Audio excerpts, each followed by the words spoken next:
Hello guys, myself Sonu Yadav and you all are welcome in your channel Beyond Imagination. So today I am going to start the further topic of the fundamental unit of life. This is the third lecture of this chapter. Basically इस video में हम लोग इस पूरी fundamental unit of जो life है उसको cover कर लेंगे और इस चैप्टर को यहाँ पर फिनिश कर देंगे। बेसिकली हम लोगों ने लास्ट वीडियो तक या देख लिया था कि साइटोप्लाज्म क्या होता है, फिर भी एक बार हम लोग रिकैप कर लेते हैं। The contents of a cell expect for the nucleus it includes cytosol, organelles, basicels and the cytoskeleton। जो तुम्हारा साइटोप्लाज्म होता है उसमें ये सारी चीज़ें पहले से अवेलेबल होती हैं, जितने भी नाम मैंने बताए हैं। इसमें तुम्हारे किसके किसके कंटेंट्स मिले रहते हैं, मिक्सर रहता है। देखो सेल के अलावा इसमें सारे मिक्सर्स इन्वॉल्व रहते हैं, एवॉल्व रहते हैं। जैसे उसमें तुम्हारा साइटोसोल आ जाता है, ऑर्गेनल्स, बेसिसल्स एंड साइटोस्केलेटन आ जाता है। ठीक है, साइटोप्लाज्म के टू पार्ट्स होते हैं, एक साइटोसेल होता है, एक सेल ऑर्गेनल्स होता है। ये मैंने तुम्हें बता दिया था। Cytosols is the fluid part of the cytoplasm, homogeneous and crystal colloidal liquid that contains substances, water ions, enzymes. ठीक है, तो वो कौन कौन से सब्सटेंस अपने अंदर रखता है? वो वाटर आयंस, एंजाइम वगैरह को भी रखता है। तुम्हारे विटामिन हो गए या जितने भी अमीनो एसिड्स हो गए, कार्बोहाइड्रेट्स, लिपिड्स और प्रोटीन्स, ये सारी चीजें तुम्हारे साइटोसोल में पाई जाती हैं। जो कि किसका पार्ट है, किससे मिलकर बनता है? वही भैया यही सब चीजें मिलकर के तुम्हारा साइटोसोल बनाती हैं और साइटोसोल से ही मिलकर तुम्हारा साइटोप्लाज्म बनता है। ठीक है, सेल ऑर्गेनल्स में तुम्हारा सब माइक्रोस्कोपिक स्ट्रक्चर आ गया, जो कि क्या परफॉर्म करता है? वो सेलुलर फंक्शन को परफॉर्म करता है। ठीक है, जो सेल ऑर्गेनल्स होते हैं वो तुम्हारे बाउंडेड भी हो सकते हैं चारों तरफ से। ठीक है, by a membrane, as in जो यूकारियोट्स में जैसे होता था, जो सेल ऑर्गेनल्स थे वो बाउंडेड होते थे, मेम्ब्रेन से चारों तरफ से घिरे होते थे मेम्ब्रेन के द्वारा। बट जो तुम्हारे प्रोकारियोट्स होते हैं उसमें लैक मेम्ब्रेन बाउंड ऑर्गेनल्स होता है, उसमें वो हाईली नहीं बाउंडेड होते हैं जो तुम्हारे प्रोकारियोट्स होते हैं। बट यूकारियोट्स जो होते हैं वो तुम्हारे हाईली बाउंडेड होते हैं एक मेम्ब्रेन से। ठीक है, जो virus lack cytoplasm as well as membrane, जो तुम्हारे वायरस लैक साइटोप्लाज्म है वो भी और मेम्ब्रेन, दोनों चीजों से ये घिरे रहते हैं। अब हम लोग देखते हैं एंडोप्लाज्मिक रेटिकुलम क्या होता है। The endoplasmic reticulum is a network of interconnecting membranes distributing through out the cytoplasm. भैया ये एक सिंपल नेटवर्क इंटरकनेक्टिंग मेम्ब्रेन है जो कि क्या कहता है, जो डिस्ट्रीब्यूट करती है अपने पूरे इंटायर सिस्टम को किससे कनेक्ट करने के लिए? साइटोप्लाज्म को। ठीक है, तो एंडोप्लाज्मिक रेटिकुलम एक ऐसा नेटवर्क है जो केवल बेसिकली साइटोप्लाज्म को कनेक्ट करने के लिए मेम्ब्रेन के थ्रू ये यूज में किया जाता है तुम्हारा एंडोप्लाज्मिक रेटिकुलम। ठीक है, बस इसका इतना ही काम होता है कि तुम इंटरकनेक्ट कर पाओ किसी मेम्ब्रेन को इसके थ्रू और डिस्ट्रीब्यूट कर लो साइटोप्लाज्म के थ्रू। ठीक है, एंडोप्लाज्मिक रेटिकुलम का इतना ही सा रोल होता है। The internal compartment called the lumen, जो तुम्हारे इंटरनल कंपार्टमेंट जो पार्ट होते हैं उसको एंडोप्लाज्मिक रेटिकुलम में उसको ल्यूमेन बोलते हैं, जो कि कैसा एक separate part of the cell है। और इसमें अलग डिफरेंट टाइप्स की प्रोटीन्स और आयन कंपोजिशन भी इसमें पाए जाते हैं। The ER's folding generates a surface area much greater than that of the plasma membrane। और जो इसकी ER folding जो सरफेस एरिया होती है इसकी बहुत ज्यादा बड़ी होती है as comparison to plasma membrane. Plasma membrane की जो सरफेस एरिया है वो इतनी बड़ी नहीं होती है जितनी कि तुम्हारी ER की होती है। At certain sites, the ER membrane is continuous with the outer nuclear envelope membrane। और बहुत सी साइटों पे क्या होता है, जो ER membrane होता है वो कंटिन्यूसली आउटर न्यूक्लियर पे एनवेलप मेम्ब्रेन पे हमेशा ये एंडोप्लाज्मिक रेटिकुलम दिखाने को मिलता है। ठीक है, जो यार एंडोप्लाज्मिक रेटिकुलम है वो हमेशा कंटिन्यूसली क्या करता है, आउटर न्यूक्लियर की तरफ हमेशा मूव करता रहता है, इंक्रीज होता रहता है। Depending upon the presence or absence of ribosomes on the surface, there are two types of ER। भैया इसमें ऐसा भी होता है कि यहाँ जरूरी नहीं कि तुम्हारा राइबोसोम्स हमेशा प्रेजेंट ही रहे, तो इसकी या तो कभी क्या होता है राइबोसोम्स प्रेजेंस होता है, कभी एब्सेंस होता है सरफेस पे। तो इसलिए जब ये दोनों कैटेगरी फॉल करती हैं तो इसी कैटेगरी को फॉल करने की प्रक्रिया को इन लोगों ने टू पार्ट्स में डिवाइड कर दिया कि एंडोप्लाज्मिक रेटिकुलम भी भैया टू टाइप के होंगे। उन्होंने फर्स्ट नाम दिया rough ER. In rough ER we are going to see what are the characterized by the presence of ribosomes on its surface. Basically there is explain what is the meaning of rough ER. Simply they described characterized by the presence of ribosomes. Basically they are going to tell me about कि जो भैया ribosomes होते हैं वो present होते हैं किसकी, इसकी सरफेस पे प्रेजेंट होते हैं, ठीक है, रफ ईआर की, एंडोप्लाज्मिक रेटिकुलम की। इन्होंने सेकंड जो पार्ट दिया, the second part is smooth ER, ठीक है, smooth endoplasmic reticulum. Their work of basically smooth ER is devoid of ribosomes on its surface, मतलब कि डिवाइड कर देना या डिवाइड कर देना राइबोसोम्स को उसकी सरफेस पे, ये तुम्हारा स्मूथ ईआर का काम होता है। लेकिन रफ ईआर का काम होता है कि जो तुम्हारी राइबोसोम्स की सरफेस होती है उस पे पड़े रहना, उसके ऊपर प्रेजेंट रहना, बट स्मूथ ईआर में ये डिवाइड हो जाते हैं इसकी सरफेस पे, ठीक है। तो बेसिकली ये इतना फंदा है एंडोप्लाज्मिक रेटिकुलम का। अब देखो इसका एग्जांपल देख लो, इसका डायग्राम ऐसे कुछ होता है तुम्हारा एंडोप्लाज्मिक रेटिकुलम। जैसे एंडोप्लाज्मिक रेटिकुलम का ये डायग्राम दिया है, यहाँ पे देखो तुम्हारा जो ल्यूमेन बताया था इंटरनल पार्ट होता है, ल्यूमेन इस तरीके के दिखता है। ये यहाँ पे देखो जो मैंने दिखाया है, यहाँ सिंबल बना के दिखाया है, ये तुम्हारा क्या है, ये तुम्हारा ल्यूमेन है, ठीक है। और तुम्हारा रफ ईआर में देखो इस तरीके का दिखता है, और ये तुम्हारा अपर वाला जो पार्ट है वो तुम्हारा रफ ईआर है, और नीचे वाला जो पार्ट है वो तुम्हारा स्मूथ ईआर है, ठीक है। रफ ईआर में क्या होता है कि जो तुम्हारा सरफेस पे तुम्हारा क्या राइबोसोम्स प्रेजेंट रहते हैं, बट तुम्हारे स्मूथ ईआर में क्या है, ये डिवाइड हो जाते हैं। देखो यहाँ पर तभी ये बहुत मल्टीपल चीजों में डिवाइडेड है। स्मूथ ईआर का यहाँ पर ये नीचे वाला पार्ट है, यहाँ पर ऐसे दिखाया गया, और रफ ईआर में देखो ये ऊपर दिखाया गया। ये simply it is the image और representation of endoplasmic reticulum. On moving further, there are the functions of endoplasmic reticulum. So we are going to discuss one by one what is the functions of endoplasmic reticulum. So सबसे पहले आता है protein synthesis. भैया protein synthesis क्या होता है, जो कि जो प्रोटीन सिंथेसिस होता है वो प्रेजेंट होता है तुम्हारे रफ ईआर में, रफ एंडोप्लाज्मिक रेटिकुलम में। और ये किसकी साइट है, प्रोटीन सिंथेसिस की साइट है। भैया प्रोटीन जरूरी होती है, हम लोग भी प्रोटीन्स को एक अवेलेबल जो क्वांटिटी है उसमें हम लोग डेली उसको यूज में लाते हैं, so that our body will work और function very well according to our needs. So protein synthesis भी इसका फंक्शन ऑफ ईआर है, फंक्शन है एंडोप्लाज्मिक रेटिकुलम का। लिपिड सिंथेसिस हो गए, लिपिड सिंथेसिस होते हैं वो भैया स्मूथ ईआर में पाए जाते हैं। स्मूथ ईआर का मतलब क्या होता है कि वो हमेशा किस पे रहेंगे, वो डिवाइड हो जाते हैं तुम्हारे जब राइबोसोम्स तुम्हारे इस एंडोप्लाज्मिक रेटिकुलम की सरफेस पर होते हैं तो वो डिवाइड होते रहते हैं, डिवॉइड होते हैं, बेसिकली यहाँ पे डिवॉइड होते हैं। और लेकिन तुम्हारे रफ ईआर में क्या होते हैं, ये केवल प्रेजेंट रहते हैं, राइबोसोम्स होते हैं, ये केवल प्रेजेंट रहते हैं तुम्हारी एंडोप्लाज्मिक रेटिकुलम की सरफेस पर। Proteins and lipids synthesised on ER are used for making cell membrane. जो तुम्हारे प्रोटीन्स और लिपिड्स होते हैं, बेसिकली उन लोगों ने दोनों टर्म को ऐड कर दिया। इन्होंने बताया कि भैया प्रोटीन्स और लिपिड्स का काम इतना ही होता है कि क्या बनाने के लिए काम होता है, जो एंडोप्लाज्मिक रेटिकुलम होता है उसकी जो सेल मेम्ब्रेन होती है उसी को बनाने के लिए तुम्हारे प्रोटीन्स और लिपिड्स का यूज किया जाता है। ट्रांसपोर्ट का सिंपली सा मीनिंग होता है कि किसी भी चीज को ट्रांसफर करना one place to another. So transfer helps in intercellular and intracellular transport of substances. भैया इंटरसेलुलर और इंट्रासेलुलर का मतलब यही है। इंटरसेलुलर मतलब अंदर वाली चीज को तुम बाहर कर देना, और बाहर वाली चीज को आउटर से, ये आउटर मान लो या इनर मान लो, उसको बाहर कर देना। लेकिन इंट्रासेलुलर का मतलब होता है जैसे ये कि ये बॉडी रही रेक्टेंगुलर में, और तुम्हें यहाँ से कोई चीज सरफेस के बाहर नहीं ले जानी है, वो चीज इंट्रासेलुलर का मतलब यहीं पे तुम्हें जो भी तुम्हें काम करने वो इसी बॉडी के अंदर करने, वो तुम्हारा इंट्रासेलुलर होता है। और तुम्हारा जो इंटरसेलुलर होता है उसका मतलब ये हो जाता है कि जैसे ये बॉडी रही और यहाँ से तुम कोई भी सब्सटेंस इस जो बॉडी का जो सरफेस है इससे तुम बाहर ले जा सकते हो और बाहर से अंदर ले जा सकते हो। तो that is the simple meaning of intra and inter, ठीक है। तो I hope you understand the concept between intercellular and intracellular transport, ठीक है। तो ऐसे ये काम होता है, ट्रांसपोर्ट का काम होता है। इंटरसेलुलर में बाहर तक ले जाते हैं किसी ऑब्जेक्ट के, और इंट्रासेलुलर में अंदर ही अंदर ये सारा तुम्हारा सब्सटेंस होता है, ट्रांसपोर्ट होता है।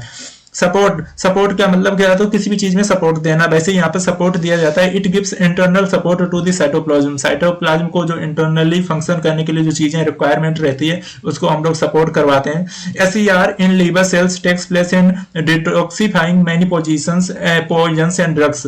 जो तुम्हारा एसईआर होता है, ठीक है, वो क्या करता है, उसका सिंपल सा काम होता है कि जो लीवर सेल्स हैं वो लीवर सेल्स जो किसमें पार्ट करता है, डिटॉक्सिफाई करता है कि भैया जो तुम्हारे लीवर सेल हैं उसमें क्या नहीं है, उसमें पॉइजन और ड्रग्स वगैरह तो नहीं अवेलेबल है। ठीक है, अपना जो क्या होता है, जब हम लोग ज्यादा पॉइजन और ड्रग्स लेते हैं तो भैया वो कहाँ, लीवर में ही जाके स्टोर होने लगता है, वहीं से इन्फेक्शन वगैरह फैलता है। तो एसईआर तुम्हारा सिंपली ये आइडेंटिफाई करता है कि भैया चेक करता है कि तुम्हारा जो पॉइजन या ड्रग कुछ ऐसे हार्मफुल जो थिंग्स हैं वो तुम्हारे लीवर सेल्स में तो नहीं आकर लग गई हैं। ठीक है, तो ये आइडेंटिफाई या डिटॉक्सिफाई करने के लिए तुम्हारा एसईआर को यूज किया जाता है। ठीक है, मूविंग फर्दर, एसईआर और आरईआर में डिफरेंस देख लेते हैं। आरईआर और एसईआर के क्या कंसेप्ट हैं। ठीक है, जो एसईआर होता है उसमें राइबोसोम्स एब्सेंट होती हैं, लेकिन आरईआर में तुम्हारे राइबोसोम्स प्रेजेंट होती हैं। तुम्हारे एसईआर में सिंथेसाइज्ड लिपिड्स एंड स्टेरॉइड्स, इसमें केवल ये चीजें होती हैं, लिपिड्स होते हैं और स्टेरॉइड्स होते हैं। बट आरईआर में सिंथेसाइज्ड प्रोटीन्स होती हैं, केवल इसमें प्रोटीन्स यूज होती हैं। आपने बताया भी था प्रोटीन्स किसमें यूज होती हैं, रफ ईआर में यूज होती हैं। लिपिड किसमें, तुम्हारे स्मूथ। तो सिंपल सा मीनिंग यही है कि स्मूथ और तुम्हारा रफ। ठीक है, यहाँ पर स्मूथ तुम्हारा ये तुम्हारा बन जाएगा, स्मूथ ईआर बन जाएगा और ये तुम्हारा रफ ईआर बन जाएगा। ठीक है, तो सिंपल सा मीनिंग यही है इसका। और mainly formed of vesicles and tubules, तुम्हारे जो स्मूथ ईआर है एंडोप्लाज्मिक रेटिकुलम, उसमें क्या पाया जाता है, केवल क्या प्रेजेंट होता है, वेसिकल्स होता है और ट्यूबल्स होता है। बट तुम्हारे रफ एंडोप्लाज्मिक रेटिकुलम में क्या होता है, फॉर्म्ड बाय सिस्टेरेन, तुम्हारा ये सिस्टरनेई से तुम्हारा बनता है। ठीक है, ये नाम तुम याद रख लेना, CISTERNAE, सिस्टरेन से तुम्हारा ये रफ एंडोप्लाज्मिक रेटिकुलम बनता है। ये फंक्शंस हैं एंडोप्लाज्मिक रेटिकुलम के। अब हम लोग देखते हैं भैया गोल्गी कॉम्प्लेक्स क्या होता है। Golgi complex is an organelle of membrane. भैया ये गोल्गी कॉम्प्लेक्स ये एक मेम्ब्रेन के तरीके का एक सब्सटेंस है जो कि किससे बनता है, sacs tubules and BECIL secret complex biochemical से मिलकर बना होता है। ठीक है, ये टर्म याद रखना, इसमें से 2 टर्म भी याद रखोगे तब भी काम चलेगा। बट ये इन सारे टर्म से मिलकर बनता है गोल्गी कॉम्प्लेक्स, जो तुम्हारा एक ऑर्गेनल है जो कि मेम्ब्रेन बाउंड है, मतलब मेम्ब्रेन बाउंड की तरीके से ही वर्क करता है, उसी के तरीके से दिखता है। और किन किन सब्सटेंसेस से मिलकर बना होता है या ऑर्गेन से मिलकर बना होता है, sacs tubules and vesicles secrete complex biochemical से मिलकर बना होता है। Golgi is a single complex in animal cells, ये केवल एक सिंगल कम्प्लेक्स कंपाउंड होता है एनिमल सेल में। In plants they form separate units called dictyosomes. ठीक है, देखो एनिमल्स में तो एनिमल सेल में केवल एक सिंगल कॉम्प्लेक्स होता है, बट ये जब हम लोग प्लांट्स की बात करते हैं तो ये वहां पर एक अलग अलग यूनिट्स में पाया जाता है। ऐसा नहीं है कि तुम्हारा प्लांट में भी ये एक सिंगल कॉम्प्लेक्स यूनिट में पाया जाएगा, लेकिन ऐसा नहीं होता। ये प्लांट में डिफरेंट और बहुत सारे एक यूनिट से सिंगल से ज्यादा कॉम्प्लेक्स गोल्गी कॉम्प्लेक्स पाए जा सकते हैं, इसलिए इनको डिक्टायोसोम्स भी बोलते हैं। Membrane bound sacs of Golgi are called cisternae. जो मेम्ब्रेन, इसमें जो मेम्ब्रेन चारों तरफ जो बनती है गोल्गी कॉम्प्लेक्स के, उसको हम लोग सिस्टरेन बोलते हैं। सिस्टरेन ओकर्स इन स्टेक्स, जो तुम्हारी सिस्टरेन है वो ओकर्स होती है किसमें, स्टेक में, ट्यूब्स में और बेसिल्स में ओकर होती है ऑन दियर पेरिफेरी। ठीक है, ये इसका डायग्राम है गोल्गी कॉम्प्लेक्स का, इसमें देख लो ये तुम्हारी ऐसा डायग्राम होता है गोल्गी कॉम्प्लेक्स का। एक बार नजर मार लो तो तुम्हें आइडिया लग जाएगा, अगर क्वेश्चन पेपर में आए ये वाला डायग्राम तो तुम बता पाओगे कि गोल्गी कॉम्प्लेक्स कैसा होता है, कैसा दिखता है। अब गोल्गी अपार्टस के कुछ पार्ट्स देख लेते हैं भैया, क्या क्या पार्ट्स होते हैं। देखो पहला तुम्हारा आता है रफ एंडोप्लाज्मिक रेटिकुलम, एक तुम्हारा इधर होगा स्मूथ एंडोप्लाज्मिक रेटिकुलम। ठीक है, दोनों चीजों को देखेंगे। रफ वाले में देखो तुम्हारा ये तुम्हारा सिस रीजन है और ये गोल्गी अपार्टस यहाँ पे बना है, ये तुम्हारा गोल्गी अपार्टस होता है। ये वाला जो डायग्राम इन लोगों ने दिखाया ये तुम्हारा ट्रांस रीजन होता है, जो ये छोटे छोटे बाउल दिखाया वो ट्रांस रीजन हो गया तुम्हारा। Proteins for use within the cell, ये देखो विद इन दी सेल में तुम्हारा जो प्रोटीन्स यूज होता है वो इस तरीके का दिखाया। ये तुम्हारी प्लाज्मा मेम्ब्रेन है, जो इसके ऊपर से जो लेयर बनी रहती है वो तुम्हारी प्लाज्मा मेम्ब्रेन मेम्ब्रेन होती है, जो ये लेयर गई ना ऊपर ऊपर, ये तुम्हारी प्लाज्मा मेम्ब्रेन है, ठीक है। Proteins for use outside of the cell, और जो प्रोटीन्स सेल के बाहर भी रहती हैं, क्योंकि जब नीड पड़ती है तो वो वहां से वो प्रोटीन्स ले लेती है सेल यूज करने के लिए। ये तुम्हारा सिस्टेन रहा, सिस्टेन ये वाला एग्जांपल ये इन लोगों ने बताया, ये सिस्टेन है, ये जो ऐसे ऐसे गए हैं वो तुम्हारा सिस्टेन है। ये तो गोल्गी अपार्टस का एक एग्जांपल है, ठीक है। इसमें इन चीजों इन लोगों ने बताया कि इनसाइड ऑफ गोल्गी अपार्टस के कितने सेल के अंदर कितने पार्ट्स होते हैं और उनका क्या फंक्शन होता है, ठीक है। उन्होंने सब कुछ बताया, प्लाज्मा मेम्ब्रेन कहाँ होती है, प्रोटीन्स कहाँ पे इनर सेल के लिए यूज होती है, आउटर सेल के लिए प्रोटीन्स कहाँ पर होती है, तो ये सारी चीजें हैं। और ये गोल्गी अपार्टस का डायग्राम था। अब हम लोग देख लेते हैं फंक्शन, देखते हैं गोल्गी के।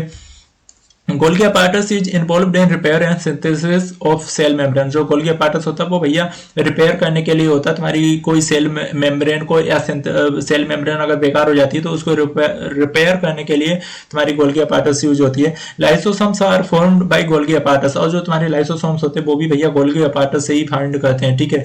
ये इंपॉर्टेंट है तो इसमें मैं स्टार बना दे रहा हूँ, ठीक है। इसको जरूर ध्यान रखना। लाइसोसोम्स किससे फाउंड होते हैं, गोल्गी अपार्टस से ही लाइसोसोम्स फॉर्म्ड होते हैं। All types of substances which are to be secreted or excreted are packed in vessels by Golgi apparatus for passage to the outside। और जितने भी substances जो होते हैं वो या तो secreted और excreted import करने के लिए काम आते हैं, वो भी किसके Golgi apparatus के थ्रू ही vessels में पैक किए जाते हैं for the passage of outside। अगर हमें कहीं दूसरे फंक्शन पे ले जाना है, किसी बाहर जगह पे उनको भेजना है, तो Golgi apparatus की हेल्प से हम लोग उनको पैक करते हैं किसी भी वेसल में और उनको पास करा देते हैं बाहर के लिए। टेक्स पार्ट इन स्टोरेज, ये स्टोरेज में भी टेक पार्ट करता है, मॉडिफिकेशन के लिए काम आता है, पैकेजिंग के लिए काम होता है, और various biochemical produces by different components of the cell. तो भैया ये इसके बहुत सारे फंक्शंस है, ये अलग अलग चीजों में काम आता है, मॉडिफिकेशन, पैकेजिंग और बायोकेमिकल प्रोड्यूस करने के लिए, डिफरेंट टाइप्स ऑफ चीजों के लिए ये बनता है सेल के लिए, सेल में। Components of cell wall are synthesised by Golgi apparatus. जो भैया कंपोनेंट्स होते हैं ना सेल वॉल के, वो भी किससे, गोल्गी अपार्टस से ही मिलके बनाए जाते हैं। उसी के द्वारा, उसी की हेल्प से सिंथेसाइज किया जाता है कि कौन सा कंपोनेंट कितना बेटर बनेगा और क्या उसकी रिक्वायरमेंट या हेल्प है। Complex and special sugars are made by complex Golgi apparatus, और गोल्गी अपार्टस से तुम्हारी ये कम्प्लेक्स और जो स्पेशल टाइप की सुगर्स वगैरह जो बनाई जाती हैं वो भी इसी गोल्गी अपार्टस से बनाई जाती हैं। अब लाइसोसोम से देख लो भैया, ये पीछे टर्म आया था ना लाइसोसोम, लाइसोसोम्स किससे फाउंड होता है, ये गोल्गी अपार्टस से, मैंने बताया था, ये इंपॉर्टेंट भी पॉइंट है। तो लाइसोसोम्स का अब देख लो क्या क्या होता है, लाइसोसोम्स का इंटरनल पार्ट क्या होता है। जैसे इनसाइड ऑफ सेल, अगर तुम्हारी कोई सेल है, ठीक है, तुम्हारा गोल्गी अपार्टस ये रहा, जैसा पीछे वाले वीडियो में दिखाया था, ये तुम्हारी सेकेंडरी लाइसोसोम्स हो गई और ये तुम्हारी प्राइमरी लाइसोसोम्स हो गई। सेकेंडरी लाइसोसोम में ये तुम्हारी ग्रीन वाली फेगोसोम भी होती है, बट तुम्हारी प्राइमरी लाइसोसोम में केवल ये जो वाली प्राइमरी लाइसोसोम है, इसमें सेकेंडरी लाइसोसोम में तुम्हारी प्राइमरी लाइसोसोम तो होती है बट उसमें फेगोसोम भी इंक्लूड रहती है, ठीक है। ये फूड पार्टिकल्स हैं जो कि फेगोसाइटोसिस के द्वारा लिए गए, जो यहाँ पर प्रेजेंट किए गए, और ये तुम्हारी प्लाज्मा मेम्ब्रेन है, जैसा कि पिछले सेल मेम्ब्रेन में देखी थी हम लोगों ने गोल्गी अपार्टस में। ये तुम्हारी प्लाज्मा मेम्ब्रेन लेयर है, ठीक है, और ये प्रोडक्ट है ऑफ डाइजेशन, जो डाइजेशन के लिए काम आते हैं। ये आउटसाइड ऑफ द सेल के जो पार्ट है वो है, ये इनर सेल जो सेल के अंदर पार्ट है वो ये वाले हैं, ठीक है। और ये तुम्हारी plasma membrane. I hope you understand. अब हम लोग देख लेते हैं कि भैया लाइसोसोम्स क्या होते हैं और सुसाइड बैग्स क्या होते हैं। ये लाइसोसोम्स, सुसाइड बैग्स क्या होते हैं, ये चीजें हम लोग देखते हैं। Lysosomes generally found in animal cells, they lack in plant cell. जो लाइसोसोम्स होते हैं वो जनरली एनिमल सेल से पाए जाते हैं और वो प्लांट सेल में नहीं होते हैं, ठीक है। जो लाइसोसोम्स होते हैं वो केवल एनिमल सेल्स में होते हैं। Are small spherical vessels covered by single membrane, और ये भैया सिंगल मेम्ब्रेन से मिलके बने होते हैं। तुम्हारे छोटे छोटे स्पेरिकल वेसल्स होते हैं और ये डाइजेस्ट कर लेते हैं एंजाइम्स को for intracellular digestion and waste disposal.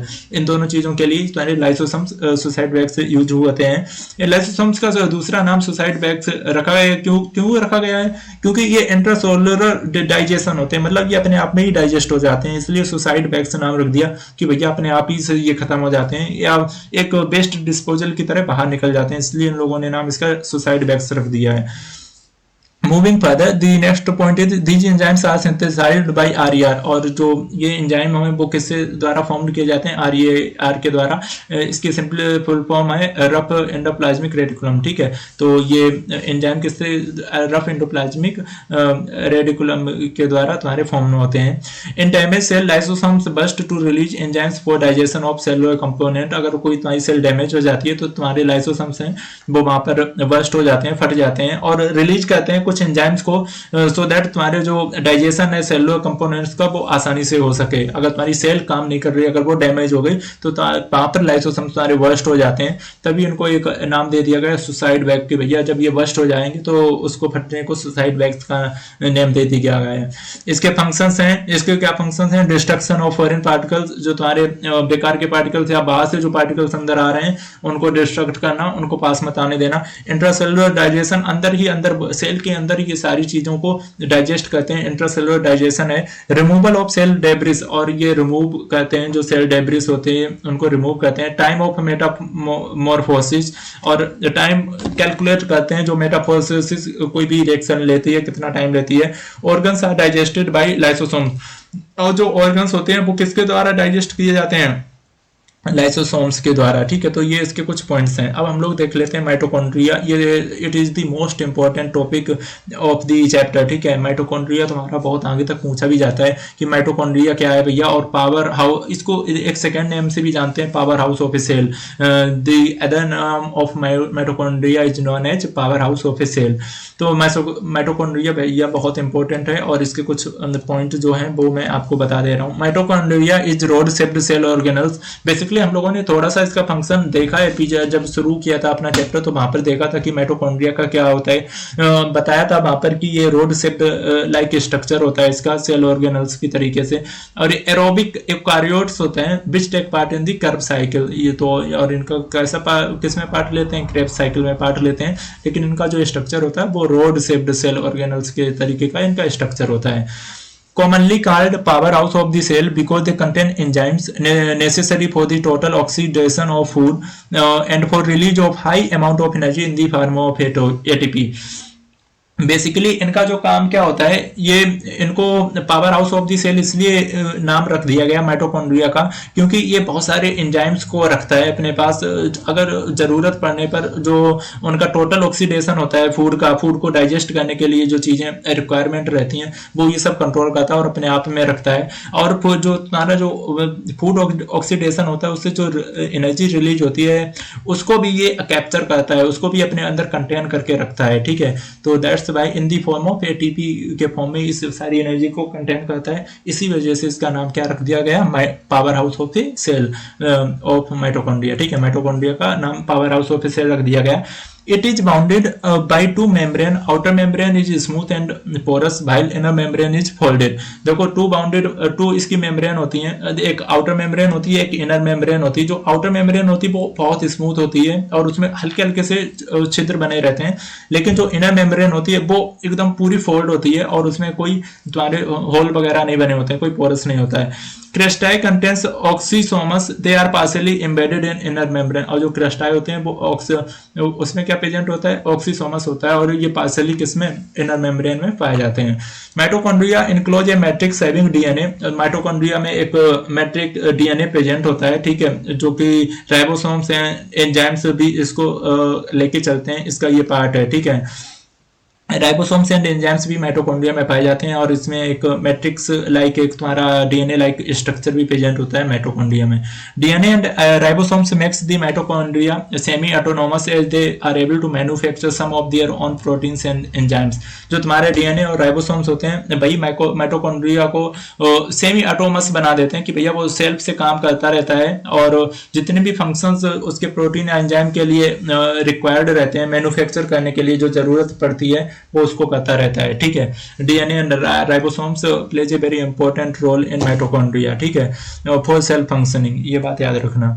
Mitochondria का स्ट्रक्चर कुछ इस तरीके का होता है। ये स्ट्रक्चर है तुम्हारा, ये तुम्हारा क्रिस्टेरा, ये तुम्हारा जो ये वाली जो परत है ना, ये तुम्हारा क्रिस्टे है, ये तुम्हारी मैट्रिक्स लाइक स्ट्रक्चर है, और ये तुम्हारी इनर मेम्ब्रेन रही, ठीक है, और तुम्हारी ये आउटर मेम्ब्रेन रही, ठीक है। आउटर मेम्ब्रेन हमेशा बाहर होगी।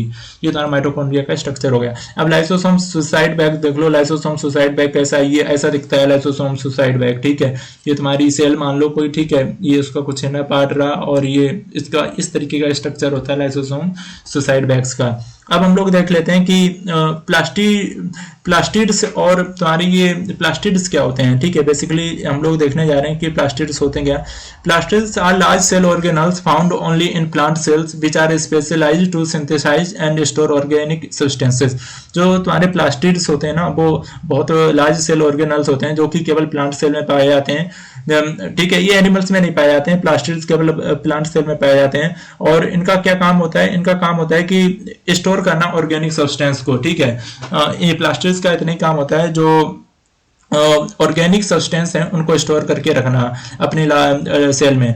प्लास्टिड्स आर क्लासिफाइड, और ये प्लास्टिड पिगमेंट के बेसिस पे इनको 2 कैटेगरी में डिवाइड किया गया। एक है ल्यूकोप्लास्ट और एक है क्रोमोप्लास्ट। जो तुम्हारा ल्यूकोप्लास्ट है वो कलरलेस प्लास्टिड्स है, और तुम्हारा जो क्रोमोप्लास्ट है वो तुम्हारा कलर्ड प्लास्टिड्स है। जो कलर्ड प्लास्टिड्स है क्रोमोप्लास्ट, उसमें green and non green plastids भी आते हैं, लेकिन जो तुम्हारा कलरलेस प्लास्टिड्स है उसमें एमिलोप्लास्ट और ये तुम्हारा इलायोप्लास्ट, ये वाली कैटेगरी इसमें लाई करती है। ल्यूकोप्लास्ट और क्रोमोप्लास्ट के डिफरेंस देख लेते हैं, दोनों में क्या है। जो तुम्हारा ल्यूकोप्लास्ट है, पहला डिफरेंस है वो कलरलेस होता है, लेकिन तुम्हारा जो क्रोमोप्लास्ट है वो ब्राउन होता है या रेडिश होता है इन कलर में। तुम्हारा ये सिलेंड्रिकल होता है leucoplast, to round in shape, और बट ये तुम्हारा जो क्रोमोप्लास्ट है वो इरेगुलर होता है शेप में। ये ल्यूकोप्लास्ट है found in an exposed cell, expose cell में पाया जाता है, लेकिन ये क्रोमोप्लास्ट है in exposed and exposed cell दोनों में पाया जाता है। Take part in storage of food, ये भैया फूड को स्टोर करने के लिए काम आता है ल्यूकोप्लास्ट, बट ये जो तुम्हारा क्रोमोप्लास्ट है ये कोई फूड को स्टोरेज के लिए काम में नहीं आता है, ये इसके अलग फंक्शंस हैं। और ल्यूकोप्लास्ट में can change to other types, इसके जो टाइप है वो चेंज कर सकते हैं ल्यूकोप्लास्ट में, बट ये जो तुम्हारा क्रोमोप्लास्ट है वो क्या प्रोवाइड कलरेशन ऑफ ऑर्गन्स, ये ऑर्गन्स को कलरेशन करता है कि मतलब उसको मैच करता है, मर्ज करता रहता है क्रोमोप्लास्ट, ठीक है। इसमें सारी कैटेगरी आ जाती है, लेकिन इसमें कोई चेंजमेंट नहीं कर सकते हैं ल्यूकोप्लास्ट में। ये बेसिक डिफरेंस है क्लोरोप्लास्ट और उसके तुम्हारे प्लास्टिड्स में, ल्यूकोप्लास्ट और तुम्हारे क्रोमोप्लास्ट के, ठीक है। Moving further, chloroplast kitchen of the cell, इसको जो क्लोरोप्लास्ट है वो उसको भैया किचन ऑफ द सेल भी बोला है। उसका ये नाम क्यों पड़ा वो हम बताएंगे आगे, उसका ये नाम किचन ऑफ द सेल क्यों पड़ा, क्योंकि ये बहुत सारी चीज़ों को स्टोर रखता है। ये स्टोरेज का काम करता है, जो भी तुम्हारा मटेरियल रहता है, जो प्रोटीन्स वगैरह रहती हैं, जो रिक्वायरमेंट रहती हैं किसी भी प्लांट में, तो वो इसको स्टोर करके रहता है, एक स्टोरेज का काम करता है। इस वजह से क्लोरोप्लास्ट को किचन ऑफ द सेल नाम रख दिया गया, क्योंकि अपनी किचन में वही सारा सामान रहता है जो एक रिक्वायरमेंट रहती है एक ह्यूमन को अपनी बॉडी के लिए, जो बॉडी के लिए चीजें हम लोग डेली बेसिस पे यूज करते हैं या खाते हैं, उस वजह से इसका नाम किचन ऑफ द सेल रख दिया, ठीक है। ये बताया मैंने कि 2 मेम्ब्रेन बॉडी से मिलकर बना होता है क्लोरोप्लास्ट, ठीक है। एक इनसाइड क्लोरोप्लास्ट होता है, वो कलरलेस मैट्रिक्स में मिलकर बना होता है, जिसको स्ट्रोमा बोलते हैं, और मेम्ब्रेनस सिस्टम कॉल्ड ग्राना।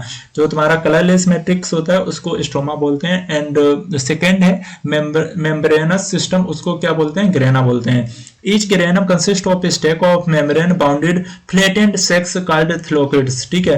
तो each जो तुम्हारी ग्रेनम होती है वो क्या कंसिस्ट करती है, स्टेक ऑफ मेम्ब्रेन कंसिस्ट करती है, जो कि कैसी होती है, बाउंडेड होती है, फ्लैटेंड होती है, और उसी को क्या बोलते हैं, थाइलेकोइड्स बोलते हैं। थाइलेकोइड्स पिगमेंट्स लाइक क्लोरोफिल, जो तुम्हारे थाइलेकोइड्स पिगमेंट्स होते हैं वो तुम्हारे क्लोरोफिल की तरीके होते हैं, या तो तुम क्लोरोफिल मान लो, कैरोटेनोइड्स मान लो, या साइकोबिलिन्स मान लो, ठीक है। ये इसके कुछ नाम से मुझे लग रहा है कि आपको नाम थोड़े से अजीब लग रहे होंगे, बट ये नाम है, आपको याद करने पड़ेंगे, 1 या 2 नाम तो याद रखना, जैसे क्लोरोफिल याद रख लो, या तुम साइकोबिलिन्स याद रख लो, या तुम कैरोटेनोइड्स याद रख लो, ठीक है। Stroma contains enzyme for dark reaction. जो स्ट्रोमा होता है, जो कि स्ट्रोमा तुम्हारा किससे, कलरलेस मैट्रिक्स कोई स्ट्रोमा बोलते हैं।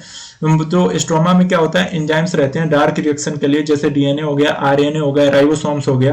तो इन चीजों के लिए स्ट्रोमा एंजाइम को कंटेन करता है, इसको स्टोर करके रखता है, so that we can do the dark reactions on DNA, RNA and ribosomes. ठीक है, और बाद में इन्हीं रिएक्शंस के नाम को क्लोरोप्लास्ट हम लोग दे देते हैं। क्लोरोप्लास्ट में देखो ये डिफरेंस है, एक क्लोरोप्लास्ट में ग्रीन कलर का दिख रहा है, क्लोरोप्लास्ट में तुम्हारे कैसा दिख रहा है, ब्लैक कलर का दिख रहा है। जो तुम्हारा कलरलेस है वो तुम्हारा स्टोमा है। ठीक है, ये कलरलेस है तो ये तुम्हारा स्टोमा हो गया, और जो तुम्हारा कलरलेस नहीं है वो तुम्हारा ग्रेना हो गया। ठीक है, तो इसको ग्रेना नाम देखें। तो ये बेसिक सा डिफरेंस है इसमें। अब देख लो लाइसोसोम सुसाइड बैग्स कैसे होते हैं, हम लोगों ने पीछे दिखाए थे वो लेकिन ये वाले लाइसोसोम सुसाइड बैग्स हैं वो ऐसे दिखते हैं। स्टोमा तुम्हारा यहाँ पर रहा, थाइलोकॉइड ये, ग्रेनम ये है, डबल मेम्ब्रेन इसका ये वाला है, डबल मेम्ब्रेन, इनर मेम्ब्रेन यहाँ पर है, आउटर लेयर इसकी, आउटर मेम्ब्रेन वो यहाँ इस वाले फंक्शन की ये वाली है। आउटर मेम्ब्रेन हमेशा बाहरी होगी। ठीक है, तो ये कुछ इसके पॉइंट्स हैं। अब हम लोग देख लेते हैं कि प्लास्टिड्स फंक्शन क्या होते हैं। प्लास्टिड्स के जो फंक्शन होते हैं वो देख लेते हैं। Leucoplast take part in storage of protein such starch and oil. जो तुम्हारा ल्यूकोप्लास्ट होता है वो भैया क्या काम करने के लिए क्या काम करता है, वो स्टोर करता है चीजों को, जैसे प्रोटीन हो गया, स्टार्च हो गया, ऑयल, ये सारी चीजें एक प्लांट के लिए बहुत नेसेसरी हैं, इसलिए इसको किचन ऑफ द सेल भी बोला गया है। Chloroplast trap solar energy to manufacture food through photosynthesis. और जो तुम्हारा क्लोरोप्लास्ट है वो क्या करता है, वो ट्रैप करता है, उसको एनर्जी को एक जगह ऑब्जॉर्व करता है, सोलर एनर्जी को, सो दैट जो प्लांट रहता है वो अपने आप को ग्रो करने के लिए या ग्रो करने के लिए उसे क्या नीड चाहिए, उसे फूड की नीड चाहिए। तो इस वजह से उसी प्रक्रिया को फोटोसिंथेसिस कहते हैं, क्योंकि क्लोरोप्लास्ट सोलर एनर्जी को लेता है और उससे वो अपना क्या फूड बनाता है, जिससे अपना जिसके द्वारा फोटोसिंथेसिस का प्रोसेस होता है और उससे अपना प्लांट आगे ग्रो करता है। Oxygen is being consumed in combustion and respiration. जो तुम्हारी ऑक्सीजन होती है वो कंज्यूम होती है दोनों में, कंबशन हो या रेस्पिरेशन हो। Carbon dioxide is being produced in the two process. जो कार्बन डाइऑक्साइड होती है वो दो प्रोसेस में प्रोड्यूस होती है। Chloroplast maintain the balance of the two gases by absorbing carbon dioxide and oxygen in photosynthesis. जो तुम्हारा क्लोरोप्लास्ट होता है वो मेंटेन करता है दोनों चीजों को बैलेंस करने के लिए, जो दो गैसेस हम लोग एब्जॉर्ब करते हैं, कार्बन डाइऑक्साइड और ऑक्सीजन, जो फोटोसिंथेसिस के लिए। ठीक है, तो इसका ये भी काम होता है कि भैया मेंटेन करके चलना या बैलेंस करके चलना, कहीं हम जाना कार्बन डाइऑक्साइड ना ले लें या बाहर रिलीज कर दें या ऑक्सीजन ना जाना ले लें। तो ये इसका काम होता है कि बैलेंस करके चलना। Chromoplast provide colour to fruits and flower. और क्रोमोप्लास्ट क्या करता है, ये भैया कलर भी इसी की वजह से आता है। अपने जो हम लोग देखते हैं डेली लाइफ में जो फ्रूट्स फ्लावर्स हैं वो रेड है, ग्रीन है या डिफरेंट टाइप्स के हैं, वो किसकी वजह से होता है, वो भैया ये प्रोवाइड करता है क्रोमोप्लास्ट की, भैया इनको कलर दे दो। इसमें ऐसा सब्सटेंस होता है जिसकी वजह से ये जो अपने जितने भी प्लांट्स होते हैं वो अट्रैक्टिव लगते हैं। ये क्या करता है, बेसिकली ये हेल्प करता है पॉलिनेशन एंड फ्रूट डिस्पर्सन में, जिसकी वजह से प्लांट का जो कलर है वो डिफरेंट, प्लांट का कलर डिफरेंट मिलता है हम लोगों को। मूविंग फर्दर, राइबोसोम्स देख लेते हैं। राइबोसोम्स ट्रांसलेशन फैक्ट्री क्या होता है। Ribosomes are small rounded bodies found either in free state in the cytoplasm और attached to the surface of endoplasmic reticulum. जो तुम्हारे राइबोसोम्स होते हैं वो स्मॉल राउंडेड छोटे छोटे बॉडीज के गोल गोल तरीके के ऑर्गेनल्स होते हैं, जो कि किस में होते हैं, या तो फ्री स्टेट में होंगे साइटोप्लाज्म में, या अटैच्ड होंगे किसी सरफेस पे एंडोप्लाज्मिक रेटिकुलम। एंडोप्लाज्मिक रेटिकुलम की सरफेस पे ही होंगे और साइटोप्लाज्म के फ्री होंगे। ठीक है, या ऐसा केवल इसमें होता है राइबोसोम्स में। They are composed of ribonucleic acid, RNA and protein. और इसमें क्या क्या चीजें होती हैं, आरएनए और प्रोटीन, दोनों चीजें राइबोसोम्स में पाई जाती हैं। और ये they are not bounded by membrane, इसके ऊपर कोई मेम्ब्रेन की लेयर नहीं लगी होती है राइबोसोम्स में। ठीक है, they are present in both prokaryotes eukaryotes. ठीक है, प्रोकारियोट्स में तुम्हारे 50+70 होते हैं और यूकारियोट्स में 60+40, यानी कि तुम्हारे पूरे 100 होते हैं। ठीक है, यहाँ पे 100 है, तो ये तुम्हारे 100 होते हैं, यहाँ पे तुम्हारे 70 होते हैं। इसमें क्या नहीं होता है, इसमें ममेलियन आरबीसी नहीं प्रेजेंट होती है राइबोसोम्स में, ये एब्सेंट होती है ममेलियन आरबीसी। ठीक है, ribosomes are the site of protein synthesis in the cell. और जो राइबोसोम्स होते हैं वो प्रोटीन सिंथेसिस किसकी साइट पे हैं, वो सेल की साइट पे तुम्हारे राइबोसोम सेल में पाए जाते हैं। अब हम लोग देख लेते हैं कि सेंट्रल अपार्टस क्या होते हैं। सेंट्रोसम सेंट्रल अपार्टस, बस यही अपना यहाँ तक टॉपिक है, बस इसके बाद खत्म हो जाएगा। So just wait for a 2 minute. It is a small naked organelle present near the nucleus in the cell of animals and some lower plants. जो तुम्हारा सेंट्रोसम है या सेंट्रल अपार्टस है वो स्मॉल नेक्ड ऑर्गेनल्स है, मतलब बिल्कुल इसमें कुछ लेयर वगैरह नहीं होती है इस वाले सेंट्रल अपार्टस में, ठीक है। और जो कहाँ पे प्रेजेंट होता है वो न्यूक्लियस में पाया जाता है, न्यूक्लियस के सेल में, ठीक है। और मोस्ट इंपॉर्टेंटली ये एनिमल्स में पाया जाता है और लोअर प्लांट में पाए जाते हैं, जो छोटे छोटे पौधे होते हैं, जैसे यूकेलिप्टस ले लो, इसमें ये चीजें नहीं पाई जाती हैं सेंट्रल अपार्टस या सेंट्रोसम। जो स्मॉल प्लांट होते हैं उसमें ये पाया जाता है केवल। एनिमल्स में भी पाया जाता है, ठीक है, एनिमल्स प्लांट दोनों में पाया जाता है, लेकिन प्लांट में जो लोअर प्लांट होते हैं, छोटे छोटे प्लांट, उनमें पाया जाता है। It has set of special cytoplasm called centrosphere. इसमें एक सेट ऑफ स्पेशल साइटोप्लाज्म होता है जिसको सेंट्रोस्फेयर बोलते हैं। इट इंक्लोजेस 2 माइक्रोसिलेंडर्स कॉल्ड सेंट्रोइल्स, और इसमें 2 माइक्रोसिलेंडर प्रेजेंट रहते हैं जिसको हम लोग सेंट्रोइल्स बोलते हैं। 2 centrioles like right angles to each other, और दोनों सेंट्रोइल्स ऐसे होते हैं जैसे वो एक राइट एंगल बना रहे हो एक दूसरे के सामने, ठीक है। ऐसे इसमें से प्रेजेंट होते हैं। It has 9 triplet fibrils present obliquely on the periphery, और जो तुम्हारी पेरिफेरी डिवाइस होती है उस पे 9 ट्रिपलेट फाइब्रिल्स प्रेजेंट होता है, ठीक है, obliquely. They form astral spindle fibres and produces bodies that form cilia and that form क्या, वो क्या प्रेजेंट करता है, वो प्रेजेंट करता है सिलिया एंड फ्लैगेला, ठीक है। इसमें क्या एस्ट्रल स्पिंडल फाइबर्स प्रेजेंट होते हैं जो कि क्या प्रोड्यूस करते हैं, वो बेसल बॉडीज प्रोड्यूस करते हैं, जो किसके फॉर्म में होती है, वो सिलिया एंड फ्लैगेला के फॉर्म में होती है, ठीक है।